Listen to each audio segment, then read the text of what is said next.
अस्सलाम वालेकुम रउआ के स्वागत बा भोजपुरी जुगाड़ू किचन में। तो आज हम मटन बनाव के तरीका बतावे चलतनी। बहुत से लोग से मटन परफेक्ट बन ना पावेला, कच्चा हो जाला, कलर अच्छा ना होखेला, मटन अच्छा तरीका से बन ना पावेला। तो हम जाना तरीका से बतावे चलतनी, ए तरीका से बनाएम लोनी तो बहुत परफेक्ट मटन बन के तैयार हुई। तो मटन बनावे खतरा हम 1 केजी मटन मंगा ले बनी, एकरा के 2 से 3 बार अच्छा से धो ले बनी। तो चलिए मटन बनाव के हम तरीका बतावे चलतनी। तो देखी लोनी मटन बनाव खतरा हम सारा मसाला के तैयारी कर चुकल बानी। 5 गो बड़ा साइज के प्याज काट के कंप्लीट कर चुकल बानी। जौन खड़ा मसाला लहसुन देखनी ओकरा के पीस ले बानी। स्वाद अनुसार नमक बा, हल्दी बा, मरचा पाउडर बा, धनिया पाउडर बा आ मीठ मसाला के पाउडर बा। एकरे साथ में तड़का लगाव के लाल मरचा, सूखल मरचा बा, तेजपत्ता बा। तो चली लोनी हम इंडक्शन पर कढ़ाई रख देले बानी।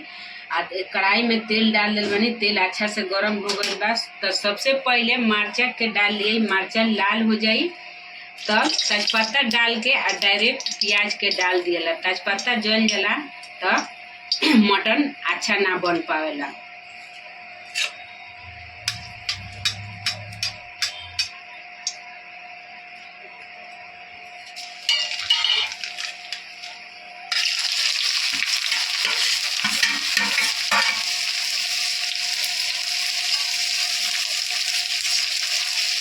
एकरा के चला चला के अच्छा से प्याज के लाल को के तब मटन के डाल के बनावल जाई। कितना लोग कच्चा प्याज मिस के मटन बनावेला, उ सोना सोना मटन बन जाला। सही तरीका से मटन बन जाला, माने प्याज लाल को के बनावल जाला तो उ सोना टाइप के मटन के स्वाद होला, ओकर टेस्ट अलग हो जाला। कच्चा प्याज मिस के बनावल जाला मटन के एक साथ में तो उ मटन गल भी जाला, अच्छा भी बनेला, माने सोना सोना ओकर टेस्ट ना लागेला, टेस्ट अलग अलग हो जाला। तो देखी लोनी एकरा के खूब अच्छा से प्याज के लाल कर जाई आ तब एकरा में मटन डाल के मसाला डाल के बनावल जाई।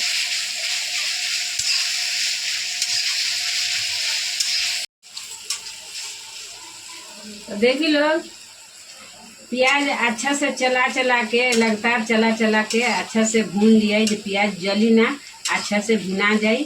तो कितना लोग मटन आ प्याज, कच्चा प्याज ना भुनेला, कच्चा प्याज मसाला एक साथ में मसल के आ डायरेक्टे मटन के बनावेला। मटन सही तरीके से बन जाला आ जौन प्याज भून के मटन के बनावल जाला ओकर टेस्ट अलग होला। आ जौन कच्चा प्याज मसाला आ मटन एक साथ में मसल के बनावल जाला बैठौआ, ओकर टेस्ट अलग होला।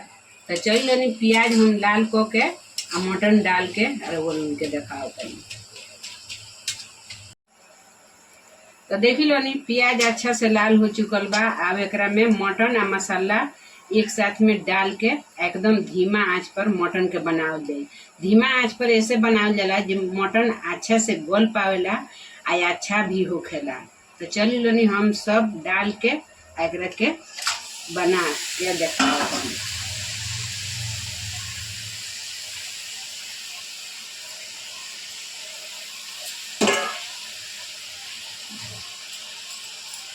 एकरा में थोड़ा सा पानी डाल के एकदम धीमा आंच को के बना लिए, जेमे जे मटन में बहुत तेल बा, तेल के सहारा से मटन गल जाई।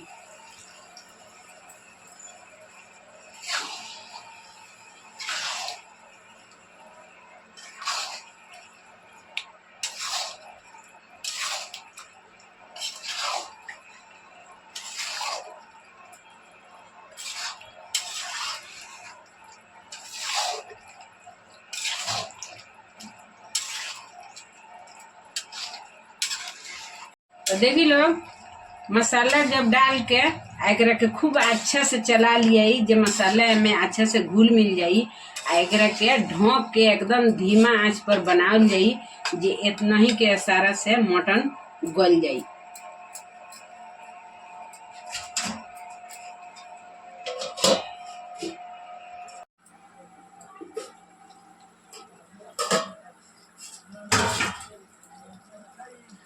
तो देखी लो नी कितना अच्छा से कलर आ चुकल बा, जेमे जे कलर छोड़ देला तो मालूम हो जाला जे मटन अच्छा से गल चुकल बाटे।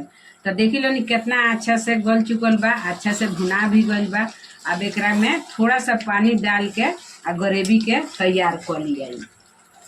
तो चली लो अब डाल के ग्रेवी के तैयार करके एक उबाल आ जाई तो चूल्हा के बंद कर दिए, काहे से जे मटन अच्छा तरीके से गल चुकल बाटे।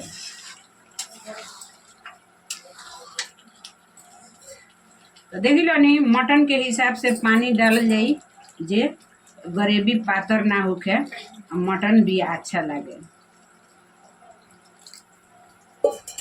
तो देखी लो इतना ही पर पानी डाल के एकरा के तैयार कर लिए आ चूल्हा के बंद कर लिए। जब एकरा में उबाल आ जाई तो चूल्हा के बंद कर लिए।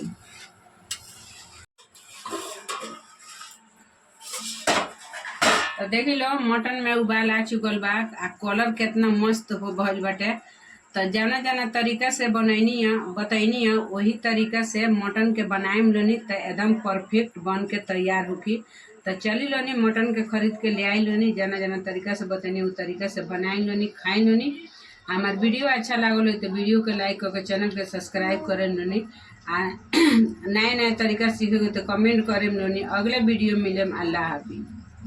अब चूल्हा के बंद कर दी जाएगी।